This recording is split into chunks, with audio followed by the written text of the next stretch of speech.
if you have to pick any book under the self-help section, this would be the book that I would recommend the most, because it's, number one, it's really helpful, and it's based in the Quran and the Sunnah, based on the Quran and the Sunnah. So it's really good, especially for Muslims.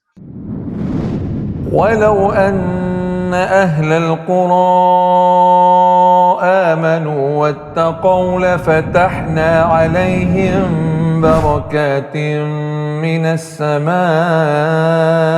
والأرض. Okay, Bismillah, walhamdulillah, wassalatu wassalam ala rasulillah. Ahlan wa sahlan. Assalamualaikum warahmatullahi wabarakatuh. Dear brothers and sisters, welcome to the Barak Effect podcast. Today we are going to review a book, 8 Steps of Happiness, Awakening the Inner Self in Pursuit of Personal Change by Shaykh Abdur Rahman, Nasir As-Sa'di, rahimahullah. He is also the author of the author. He also authored tafsir of the Quran. I can't remember the exact name of the tafsir, but here in Malaysia it is known as Tafsir As-Sa'di. So we have our teacher here teaching the tafsir every week. Alhamdulillah, what I have here is the English translation of the book. I think I ordered it with Shahmi, right? Yeah, we have the same book. Okay. 8 Steps to Happiness. Yeah, you don't have it? You should have it, inshallah. Okay, Right? inshallah. So I think, Brother Shahmi, you don't have the original Arabic. No, I don't have the original Arabic, but we can actually download PDF files of the original work done by Shaykh Abdur Rahman As-Sa'di, rahimahullah ta'ala. It was published way back. It was written back in before the 50s, because he unfortunately he died in the 50s, rahimahullah ta'ala. But it was published, I think, a bit later. But alhamdulillah, this book is very, very good. So inshallah, in a bit I will share you what I particularly like about the book, inshallah. Okay. So the book 8 Steps to Happiness are explained by the Shaykh according to the Quran and the Sunnah. And we will have our brother Shahmi to share the insight and the points from the book. Tafaddal akhi. Alhamdulillah, salatu wassalamu ala rasulillah wa ala alihi wa sahbihi wa man walah, amma ba'd. Rabbi shrah li sadri wa yassir li amri wahlul 'uqdatam min lisani yafqahu qawli. Allahumma la sahla illa ma ja'altahu sahla wa anta taj'alul hazna idha syi'ta sahla. Amin. So jazakallahu khairan, and thank you so much, Brother Aziz, for introducing today's podcast session, alhamdulillah. And welcome, brothers and sisters, the audience, once again to the Barak Effect podcast. So as Brother Aziz have mentioned, today it is another time for another book review. All right, and today I will be reviewing the book 8 Steps to Happiness, Awakening the Inner Self in Pursuit of Personal Change. This book was published in, I think it was quite recent, in 2020. Okay, by a publisher named Darus Sunnah. It's based in Birmingham, United Kingdom. So as always, before we start, discussing or to be exact, like summarizing what the book is all about, reviewing the book, what is it all about, right? Perhaps it will be befitting for us to know who the author is. So in short, the author is none other than the esteemed Shaykh Abdur Rahman bin Nasir As-Sa'di or As-Sa'di, rahimahullah ta'ala. So he is actually one of the most prominent alim or scholars in the Kingdom of Saudi Arabia. He is one of the ulama al-mu'asirin, the contemporary scholars of Saudi Arabia, and he is the most beloved teacher of the famous and the esteemed Shaykh Muhammad bin Saleh al-Uthaymin, rahimahullah ta'ala. He is the Shaykh of Shaykh al-Uthaymin, rahimahumullah ta'ala. So a bit of his background: he was born in the city of Unaiza in Qasim, in Saudi Arabia. So Qasim is actually located near to Riyadh, the current city of Saudi Arabia, right? So in the year 1889 CE or AD, right? So he was born in the late 19th century, right? So interestingly, he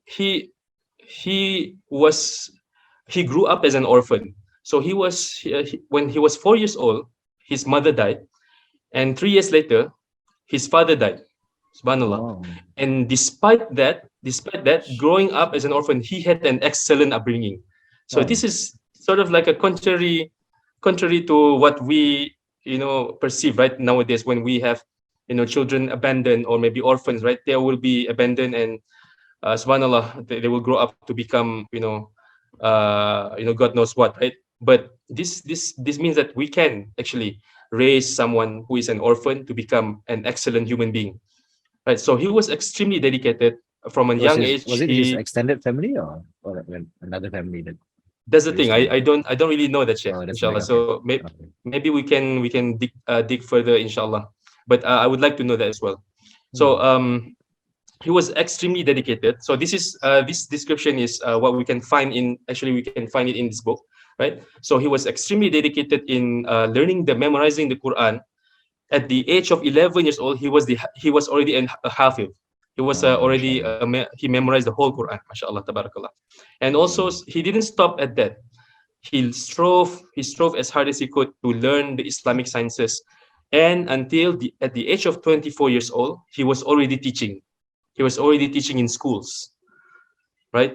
And of 24, course, huh? we Mashallah. 24 years old. Imagine what 24 years old me, what was I doing? I was Oh, playing games, and I was still jamming, huh? yeah, I was about to say, yeah, jamming, subhanallah. So yeah, but after that, he continued to study at the feet of the scholars, right? Hmm. And he devoted himself in seeking knowledge until he became the leader in religious authority in his land, which is the Kingdom of Saudi Arabia, and had students Hmm. from flocking to him from every direction. And of course, as you know, as I mentioned before, inshallah, we will one of his most prominent students. We will mention his name again, as we mentioned him before, inshallah. So besides that, he is known to have a beautiful akhlaq. He was humble. He used to mix with the people with regardless of age and regardless of their status. He spent time with both the poor and the rich, the young and old, and he was known to be fair in settling disputes. So this is a rare trait actually nowadays, Hmm. right? Because when we settle disputes, we tend to have we want to lean on one side, right? So this is something that is quite rare nowadays. And he was also open-minded in the sense that he never looked down upon people who had a different fixed opinion in one matter. For example, in the way of doing the salah, right? Where should you place your hand, right? Some people, they say they are really, they call it shadid lah, like they are really, say no, you have to put it like this, no, you have to put it down here. But he was really, down to earth, and he was really open minded about it. And he was also an expert in tafsir. So that's why, as Brother Aziz mentioned, he is actually most known for his tafsir work, which is named, he named it Taisirul Karim Al Mannan, Taisirul Karim Al Mannan, or is Tafsir Al Sa'di, right? So it is taught almost everywhere, even in Malaysia, and even in the Haram, in the Masjid Nabawi, we have had a teacher teaching the same tafsir. So Hmm. who is his most prominent student? None other than Sheikh Muhammad bin Salih Al Uthaymin, rahimahullah ta'ala. And Sheikh Muhammad bin Salih Al Uthaymin, as we know, that he produced many scholars. His students became scholars in today's in this day and age. So subhanallah, this is the barakah of the teacher, passing down the knowledge to the students, and the students became the teacher, and so on and so forth, right? So this is unquestionably a barakah from Allah subhanahu wa ta'ala. And finally, he died at the age of 69 years old, in the year 1956 CE, in his own hometown in Unayza, rahimahullah ta'ala. So looking at the life of the brief life of this scholar, he didn't travel outside of Saudi Arabia, and yet his teachings, his teaching reaches the east and the west. Subhanallah. So this is one of the ways that we can see that Allah subhanahu wa ta'ala places barakah in their efforts.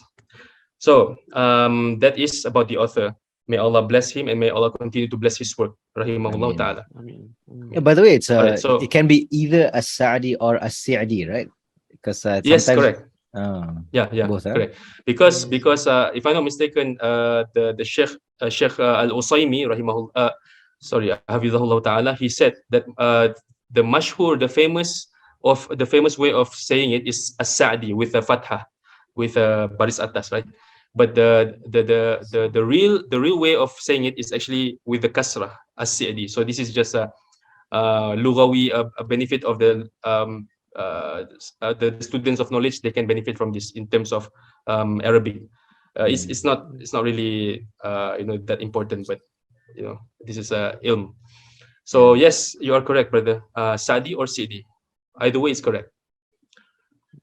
Yeah, interesting Alright. side note, because that means Arabic names might have different pronunciations, which is for us, it's culturally like, what? Really? Like, Yes. okay. Yeah. So they change according to the sentence, right?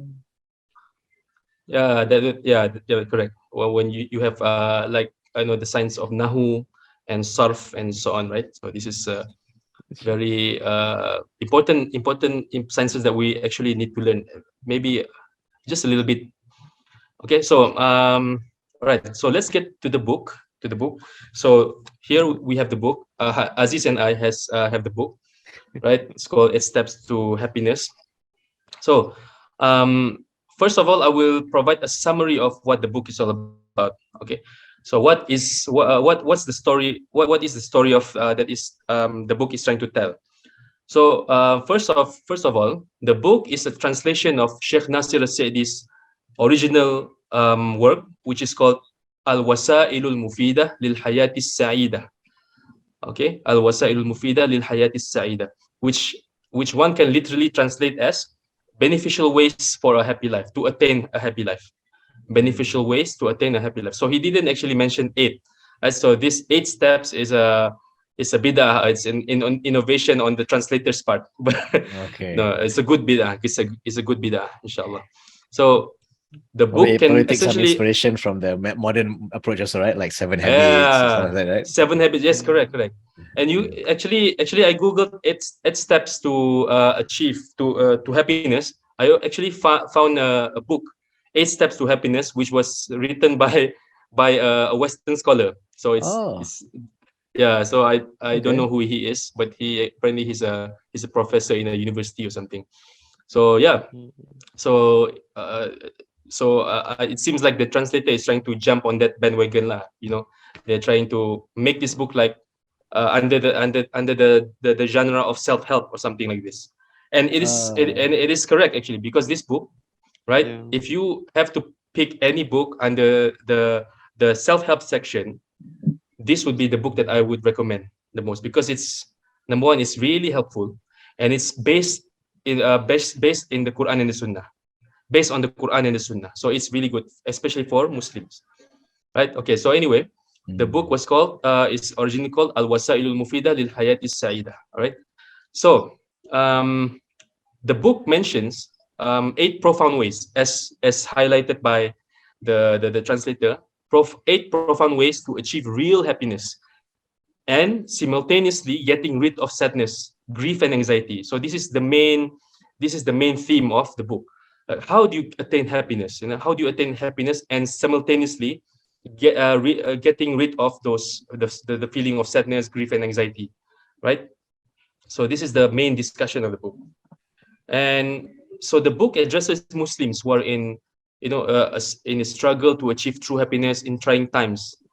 Okay, because every zaman, every era, we have a different challenges we face, right? So what I feel when I read this book is that it is relevant in regardless of when which era you live, whether you're living in the 50s or the 60s, 70s, or even today, it is still relevant. Because why? It is based in the Quran, on the Quran and the Sunnah. And the Quran and the Sunnah, they are relevant from the day it was revealed until the end of time. So it's really good. So this is my opinion. And also, we have also what I want to share is also the translator's description of the book itself. The translator Darussunnah, they actually provide a summary of the book. So I think they word it perfectly, in which I will share a quote: "Everyone chases after happiness." So you can actually read the book, Aziz. It's you can actually read this quote. It's on the final page on the back side of the book, right? So the translator says, "Everyone chases after happiness, yet few fully recognize what it is, or from where it comes from or whence it comes from, right? So where it comes from.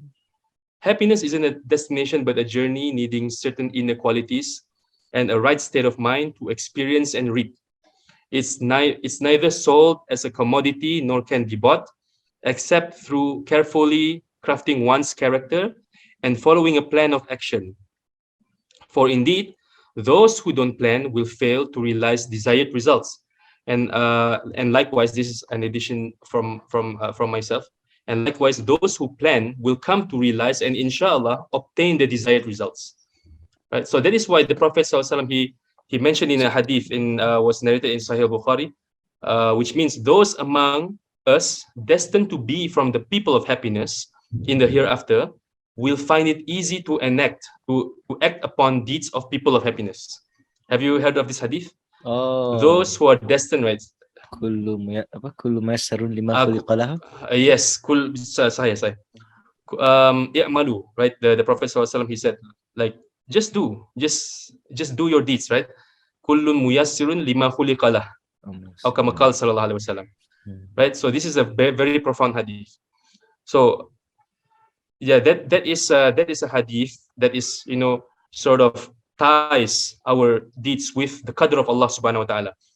But in our perspective, we don't know the qadr of Allah subhanahu wa ta'ala. So we ourselves need to realize, right, that we need to do something to better ourselves and to achieve the desired result, which is a good life in this life and the hereafter.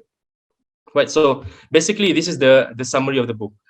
So the 8 general headings, okay, we can actually find in the introduction of the book. So there are 8 steps, right? So the step number one is true belief or iman and performing good deeds, amalus salih.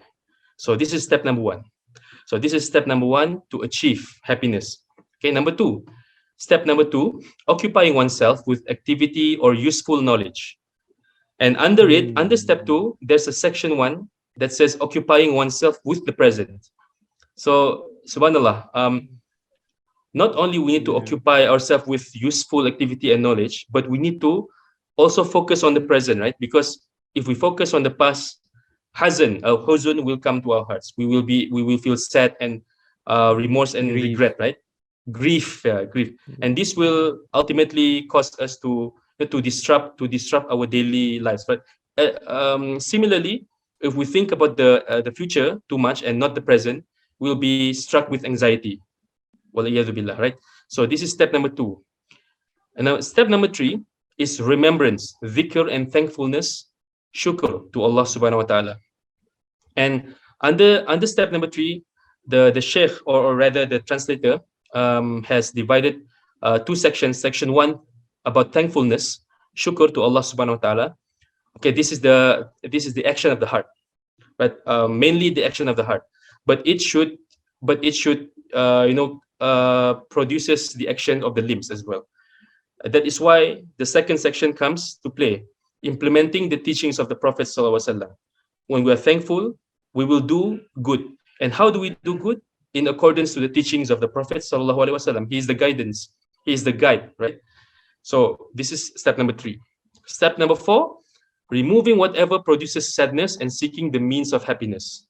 Okay, so that is why under the section, using the Prophet's supplications, the Prophet sallallahu alaihi wasallam, he taught us so many ad'iyah or du'as, right, that deals with sadness and anxiety, so on and so forth. It's just up to us to search them and to memorize them and to say them on a daily basis, right? So that's step number 4. Step number 5 imagining the worst situations. When I first saw this title, I was like, huh? Imagining the worst It's, situation? Isn't it's that quite counterproductive? confusing, right? Yeah, Yeah, true. isn't that counterproductive? Huh? Yeah. So I was a bit I was a bit confused. But inshallah, Yeah. I'll share with you guys that actually step number 5 is one of my favorite ones. Actually, it turns out to be Ah, one of my favorite ones. okay. Imagining the worst situations, because it was totally 300 180 from what I perceived it to be, right? So Mm. that's step number 5. Step number Amazing. 6, yeah, firmness and reliance on Allah subhanahu wa ta'ala. This is ma'ruf. If we were to have a happy life, we need to rely on Allah subhanahu wa ta'ala. The word is tawakkul, right?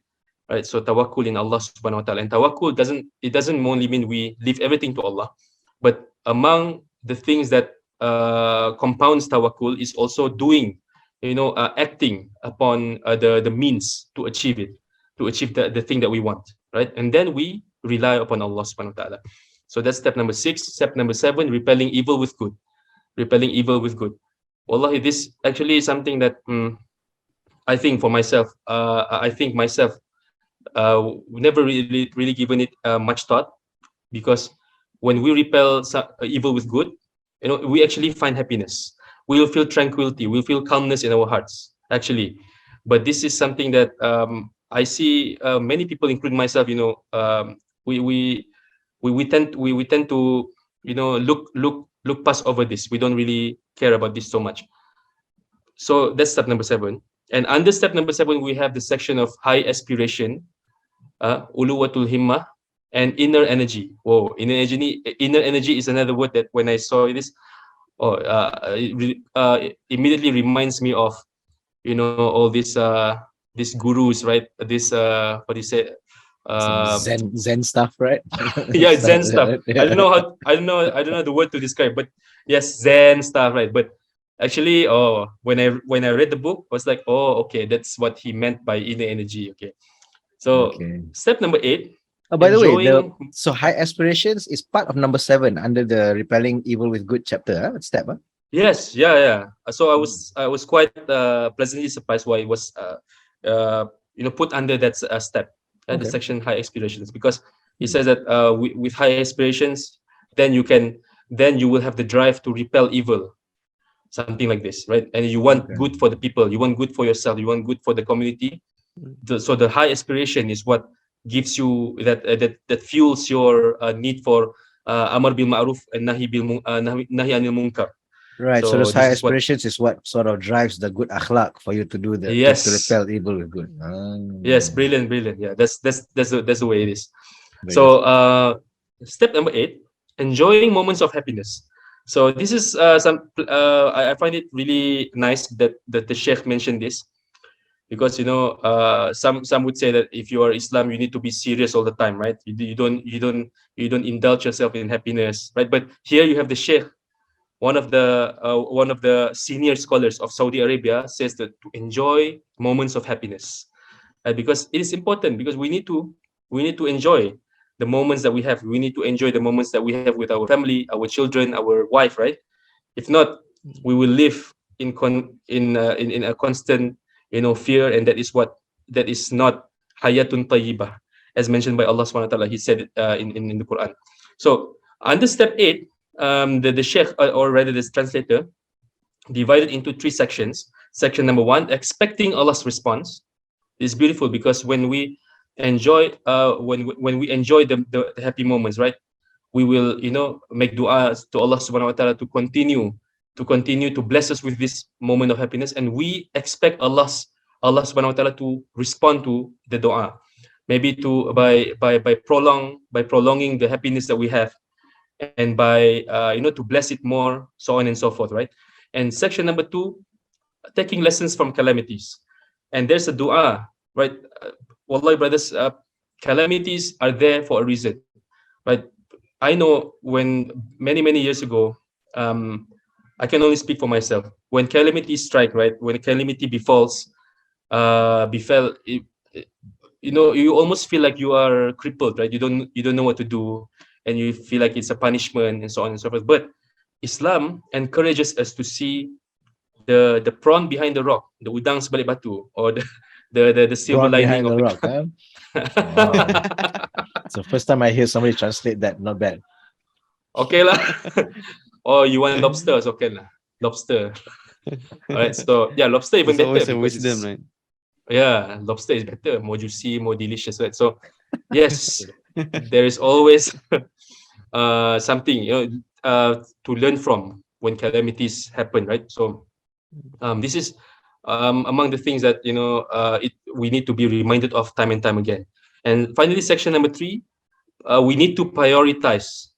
Section number 3, which is under step number 8, right?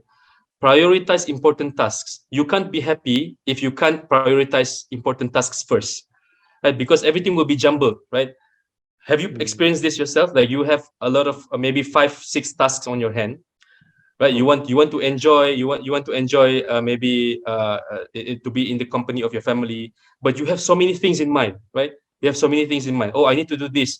Oh, my boss is calling me. He asked me to do this, right? Or my mom needs me to get this. So what's your priority? So we need to prioritize important tasks, then we can enjoy the moments of happiness. So this is This reminds me the of 8 a tip steps. that Aziz shared in the episode about productivity. Nail the elephant first, then the rabbits. Right, Aziz? Yeah. Yep. Okay. Yes. Right. So what's MashaAllah. your elephant, right? The question is, Mm. what's your elephant? So We'll always have tackle the elephant rabbits. first. I think that's the life Oh, lesson. We will always have yes. urgent rabbits that will scream Yeah. down our necks. True. Even And in if you're even always in ibadah, right? Even correct. in Ignore ibadah, the you need to rabbits. prioritize it. Yeah. So if you're always No, like not attending to yeah. the rabbits, then you actually it's difficult to or enjoy the happiness True. moments, right? Because you're always Yeah, betul. firefighting and you don't know where to start, right? So I think that's the key of attaining the happiness there. Yes, exactly. So these are basically the 8 steps. And I don't know about you, but just reading through the titles, these 8 steps, it's sort of you feel like, oh, this makes sense, right? This makes sense. This can actually lead me to be a happier person. This is what my first impression is. When I finished reading the book and I reread the introduction, it makes total sense for me. Like, oh, mashallah, this can actually help a person to become happier with the will of Allah subhanahu wa ta'ala. So Yeah, just this some is some of observations the, lah. Because like yeah. if like these points, actually, mashallah, they're really nice. But from a average layman point of view, they kind of already know that this is already there in Islam, right? In like amal soleh, dhikr, gratitude, firmness and tawakkul, repelling evil with good. But somehow, maybe people have not been taught that these are the ways to be happy. That happiness aspect is not No. the practical side of things. They're not taught. So it's like people treat it as sort of like a ritual, like that kind of thing. So they don't tie it to that. This is actually a way that I can become happy in my life. I think that's the key lesson behind it. Sahih. You are absolutely correct, because when we were children, or when we were teenagers, right? When I was a teenager, at least, when people gave a Friday sermon, for example, and telling us to remember Allah often, do dhikr, lots of shukr. Like it's just like something you got to do because it's a part of your religion, right? Right. But when it was laid out in front of us like this, and with deep and meaningful insights, suddenly it becomes like a whole different thing. Suddenly it becomes like a whole different thing. So this is what we actually need. All the community, our community needs this. So that is why I highly recommend this book for everyone who can speak English and read the language. So yeah. So let's go to the second part, which I would like to share, inshallah, if that's okay. About about what do I think about of the book. I think I shared it already with you guys that I really enjoyed the book. But the book, I would like to say that the book manages to bring about short, concise, and meaningful steps. These 8 steps, to be exact. They are easy to be understood and put into practice. Wallahi, they are easy to be understood, and like you said, Brother Faisal, Muslims have already have the notion of these eight things, right? They can be understood quite well, and actually they are easy to be practiced. Okay, and these things, if we practice in accordance, inshallah, to what the Shaykh says, we can attain true happiness. We can attain true happiness. So, subhanallah, because when you read the author's brief, biography, he learned at the feet of the scholars for many years, for tens of years, right? So we know without a doubt that he rectified these 8 steps from the Quran and the Sunnah, from the maxims and from the rulings of the Sharia. He sort of picked the best ones and laid it out in this small short treatise, which is called the Al-Wasailul Mufida, or 8 steps to happiness. How Right? many pages is it, by And the way? Yeah? oh yeah, I forgot to 80 mention that pages. it's only 80. 80 80 pages. pages only. So it's Yeah. about like 10 Yes. pages per tip lah. Yes, about that. And also, it's worth mentioning that besides these 8 steps, right, the author also provides appendices. So there's appendix Yeah, 1 until the 8 5. steps is only 45 pages, and the Oh. Yeah, appendix it's, is yeah. from 46 up until Yeah. So 80 pages. Wow. these appendices, appendix 1. Okay, let's just read through. It's called Patience and Victory. So inna ma'al usri yusra, yes, inna ma'al usri with patience comes victory. So there's a hadith of the Prophet ﷺ which says that inna ma'as sabr, inna al-karba ma'as sabr, or kama qala sallallahu, like if with patience victory will come. So the whole appendix is about making the readers understand, inshallah, that if you are patient, then Allah subhanahu wa ta'ala will aid you in anything that you want him to aid you in, right? And also appendix number 2 is similar to appendix number 1, which is relief accompanies distress. Relief accompanies distress. When you are distressed, after distress, percayalah, believe that after that a relief will come. Inna ma'al usri yusra. Okay. And then appendix number 3, ease accompanies hardship. So after hardship, there is ease. Again, these are all similar things, but and appendix number 4 is something different. He brought the benefits of tribulation by Al-Is Abdus Salam. So this is another scholar, past scholar. So he actually wrote a small treatise about the benefits of tribulation. So this is something that is worth reading.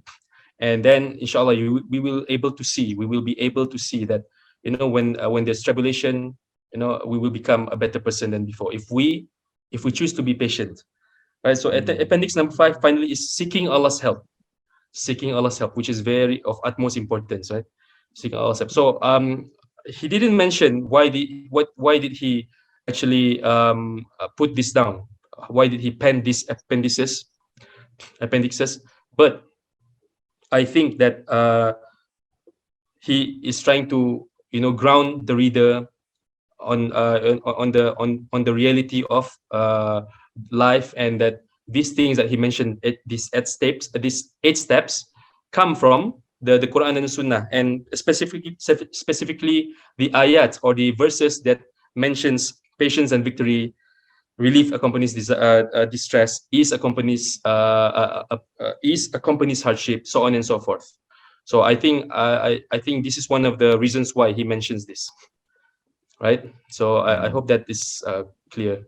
Just judging from the chapter summary and the appendices, it just seems like it's almost like 2 different books, because the appendices is like a very it seems like one theme, Very consistent detailed. theme.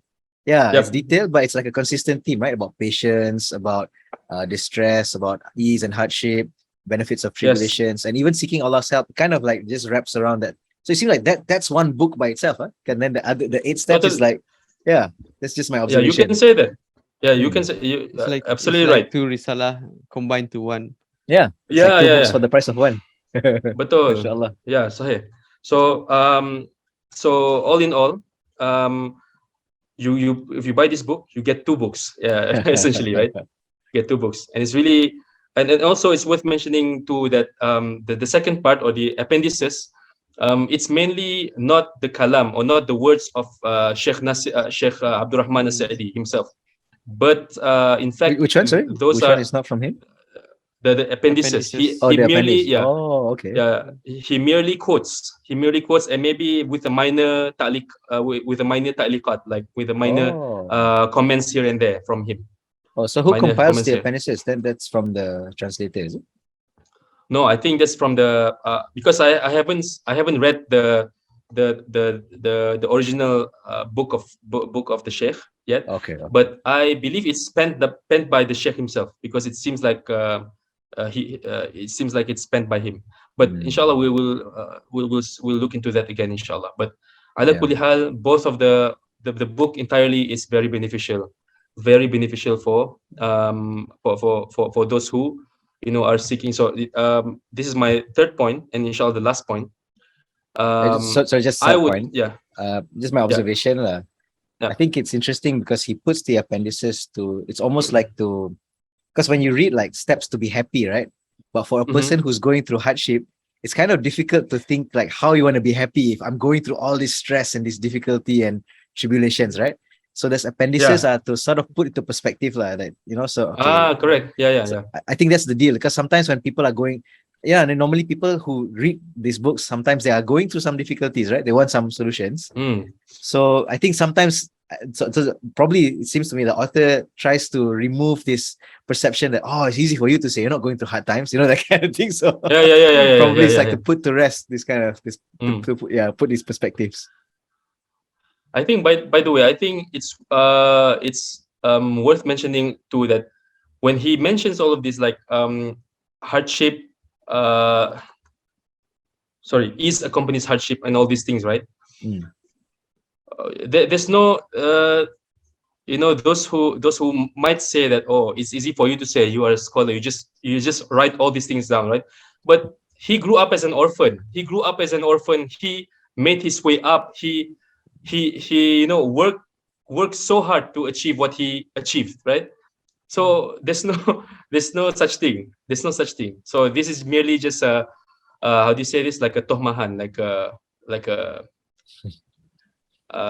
just a hearsay lah, okay? So this is someone who struggled from a very young age, right? So there's no reason why he would not feel all these feelings of despair and sadness, right? So subhanallah, I think this is one of the strength of the book. And okay, also maybe there are some things that I would want to evaluate. Okay, there are some elements of the book that I found to be to work well, and some and some didn't. Okay, so what element worked well for me? Actually, there's only one element for me, at least for me, that I found it not to work that well, but I have two elements which I think work really well. So one of them is that the language of the Sheikh, right? The language, the original Arabic that the Sheikh used was easy enough until the translator himself, when he translated it into English, it's straightforward, very easy to understand English, no mumbo jumbo, no bombastic words whatsoever. And this is true because this style of writing trickles down to Sheikh Saadi's students, such as Sheikh Ibn Uthaymin. And Sheikh Ibn Uthaymin's work is known to be very easy to be read and to be understood by people of different age and different levels of understanding. Very accessible. So this is very accessible. Even if you know basic Arabic, inshallah, you can read it with not with Isla, but you can read it with you can read it with unlike reading Ibn Taymiyyah's work, for example, right? Ibn Taymiyyah's work is really hard to comprehend, right? Unless you are expert in Ibn Taymiyyah's fikrah or thinking. Yeah. So this is just a side benefit. Also, okay, the one element that didn't work for me, ironically as well, is also linguistic, because sometimes, not only sometimes, the translator uses words and style of writing that might not be familiar to readers who are perhaps not really not highly proficient in English. Okay, for example. So this is sometimes people might need one might want to refer to a dictionary or ask someone who knows the words, right? So this is the only like prawn behind the rock, huh? The prawn behind the rock. Something like that, like, because I think it's a Malay phrase, right? I think we are very familiar with it. So Malay udang phrase. di sebalik batu, right? But then if outside of our culture, maybe like, what, prawn? Like what? Like, there's something like this. So it's difficult to relate the context, lah. I think I know what you mean. So there's certain Arabic like expressions that if you don't really know the context, it's kind of difficult to relate, lah. Yeah, I noticed some of the English translated books are like that. Not this book. I haven't read this book, but yeah, I noticed they have this common pattern that sometimes when the translator is not maybe not in the shoes of somebody who has no idea about Arabic culture, right? Maybe sometimes it's difficult to convey, right? Correct. So this is the only feedback that I have about the book, lah. Would I recommend this book? I think I've said this before. I would highly recommend this book to anyone. To be specific, I would say that readers who are seeking to understand the meaning of life in general, right? There will come a time when a person will just try to find the meaning of life, right? Everyone goes through this journey. So this is the book for you. Okay? And also those who are tired of chasing the dunya, for example. Why am I not happy? I have everything. I have I have a beautiful wife. I have a beautiful family. I have a big house. But why am I not happy? So this is the book for you. And also for a regular practicing Muslim trying to find an iman lift, right? So they all these people may find the book enjoyable, and 100% they will find this book beneficial. Okay. So I think because I think relating back to what we shared, right? Because sometimes as Muslims we might already do this, but we don't realize that actually fuels our happiness, not just in akhirah but also in dunya. So when you read this kind of writings, you're like, actually, this is actually something that can uplift you, actually. Correct. Exactly. So I would totally recommend this book. Like I said, 100%. And I feel like the one who reads this book, right, will realize that Islam has had solutions to all the illnesses that encompasses the mind, body, and soul. The 8 steps that the Shaykh shared, for me, it just felt right, and I dare say that it is attuned to our fitrah.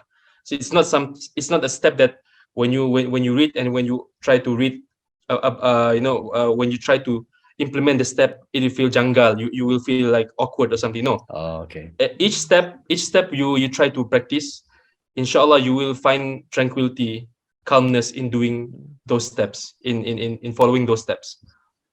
Yeah. So barakallahu fikum. That's all for me. That's all from me. With regards to 8 steps to happiness. So I highly recommend this book. Go to your nearest Islamic bookstores like the Da'wah Corner bookstore to get this book, inshallah, if they have if they have it, or you can order it online, inshallah. I highly recommend it. I think another side point as well, because actually while you were just sharing this, I actually Googled up this title, 8 Steps to Happiness, and I found a few results. So I think the one you're referring to, the author is Anthony Grant and Alison Lee. There are 2 authors. That's one. That's the one. But there's another one, which is a Buddhist book, actually. Oh, really? 8 Steps to Happiness, the Buddhist Way of Loving Kindness. And if you actually see this title, so the title, the author is Gish Kelsang. I don't know how to pronounce the name. If you look at the title, this is totally, So I think make sure to get the right title. Right. Look at the author's name. His name is Arabic. Okay. But I think there's a point here, because when I talk about happiness, right? If you don't have, because everyone has, if you don't, without religion, everyone has their own subjective view about how to be happy. And I think if you consult different authors, they'll have their own different steps. And actually, Allahu A'lam whether it's true or not. But the key here is that when you take tips from the Quran and Sunnah, you know this comes from our Creator. And you know that this applies for every single human being. There's no cultural difference. There's no age difference. There's no like, rich people are like this, poor people are like this. Because sometimes authors, like, if you don't have religion, authors, they have their own perception and their own interpretation. Yeah, some of them Their have more knowledge than own others. experiment, right? Their own experiment. Experiment. Their research may be limited. Yeah. I mean, no disrespect to them. This is just human beings, right? I mean, nobody's perfect, right? Yeah, correct. But if like you get the tips from the creator, confirm. Khalas, alhamdulillah, right? You definitely be happy. If you're not, then at least you know like, okay, maybe there's something I need to tweak further, right? At least you have that motivation. As opposed to like if you read like 8 Steps to Happiness from a like let's say just an author who doesn't have this grounding, is a religious grounding. If you try the steps, you're like, I'm still not happy. I think this author is wrong. You know, you always have that kind of But for Quran, it's never gonna happen, right? No. Yeah. So I think that's the benefit of reading this kind of perspective as Muslims. Yes. If you find that a step, maybe one of these steps that you are trying to practice, it doesn't reach something that you desire, right? It's probably that maybe you haven't, maybe your niyyah, check your niyyah, your intention, right? What's your intention in doing this step, right? What is your are you doing it right? Maybe ask the scholars that are your locals, the scholars in your locality. How do I actually achieve, for example, the step number 1, iman, right, sound iman, and how do I actually reap the most from my amal saleh, my good deeds? So these are the things you need to you need to find local scholars that are that have the sound knowledge of the deen, sound knowledge of Islam, and inshallah, by the will of Allah, Allah will help you to understand and help you to move further, to finally be happy in your life, and inshallah in the next. Inshallah. Okay, I have one question of it. Yeah. Okay. The step number 5, imagining worst Oh yeah, situation. tell me more, man. Oh yeah. You need to answer the question. So imagining the worst situation. So when I first read this book, I was like, if you imagine the worst of situations, aren't you gonna be in constant fear of something, right? Right. But actually, for a Muslim, when you fear something, you must also have the fear must be balanced with another thing, which is a raja, or hope in Allah subhanahu wa ta'ala. So the fear that I was thinking before I even read this step number 5, right, is the fear without raja in Allah, the fear without hoping in Allah's mercy and hoping in Allah's aid. So subhanallah, when we read this, for example, in page 35, right? So the Shaykh he writes, when one is stricken with fear or khawf or illness or poverty and deprivation of what he likes and covets, let him receive these afflictions and with tranquility. So this is the key here, right? You imagine the worst, and then when you are finally affected with the worst situation ever, he said to let him receive these afflictions with tranquility, with a calm heart and dedication in resisting the worst that these afflictions could bring. Because when you are afflicted with a bad situation, right, it can only be worse if you let it be worse, right? So you need to calm yourself down. You need to receive it with a calm heart and understand that this is all from Allah subhanahu wa ta'ala, right? Correct? Because if you let yourself, if you let your whims take over you, you will start to act like, oh, macam mana ni? How you will start to act like all panic and all. So shaitan will have control over you. So this is subhanallah. So this chapter, subhanallah, it's really it really speaks to me, like, because I was back in my teenage years. I do feel this. I do feel like I'm always in constant fear or something. For a person who is been tested or have calamity. Yes. Yeah. Or just you need to imagine like irrational fear. Something worse can more happen. For example, right? You cut you have a cut on your hand. Why this happened to me? It's better than losing your hand, right? It's like yes. Yeah, and by imagining the worst situations, right? By imagining the worst situations, when something bad finally happens to you, right? that something bad couldn't be worse than what you imagine. So when it finally happens to you, it's like, oh, it's not that bad. Like, it's not that bad. Allah subhanahu wa ta'ala, Allah subhanahu wa ta'ala is merciful to me. He has made it easy for me to endure this pain or endure this hardship. Because when you imagine the worst, you will, for example, right, what could happen to my house? The worst thing that could happen to my house is my house will be on fire and everything will, be gone, right? But maybe Allah subhanahu wa ta'ala will test you with a leak in your from your ceiling, right? Which what happened to me like a few months ago. So alhamdulillah, it's not fire, but it's just a leak, right? So this is everything you can salvage. You can salvage your stuff, but what if the fire eats everything? Subhanallah. So alhamdulillah, Allah subhanahu wa ta'ala has saved us from something worse. So this is essentially what step 5 is all about. MashaAllah. Very Simple good. step. It's really enlightening, really mashallah. Yeah. Really effective, yeah. Mashallah, mashallah.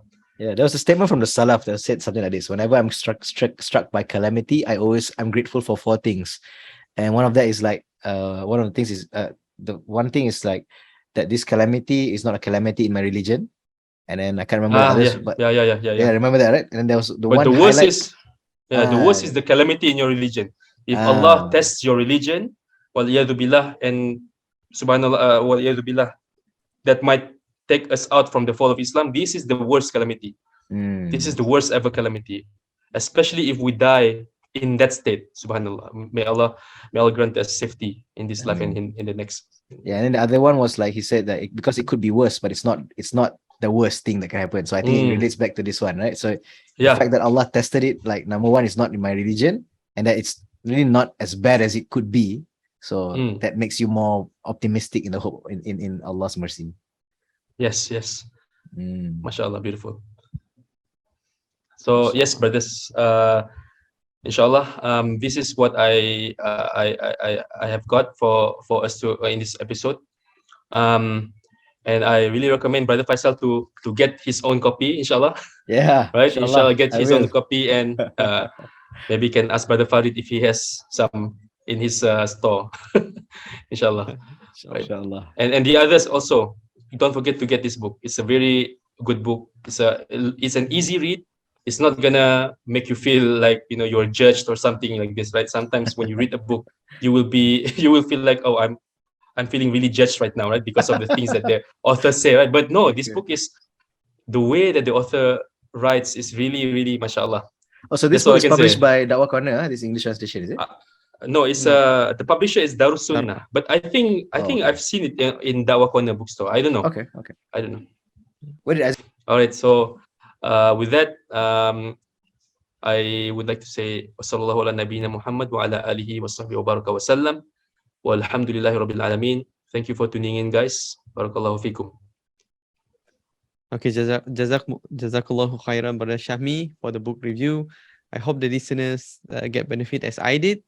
So we end the session with Subhanakallahumma wa bihamdik, asyhadu an la ilaha illa anta, astaghfiruka wa atubu ilaik. Assalamualaikum warahmatullahi wabarakatuh. Waalaikumsalam warahmatullahi wabarakatuh.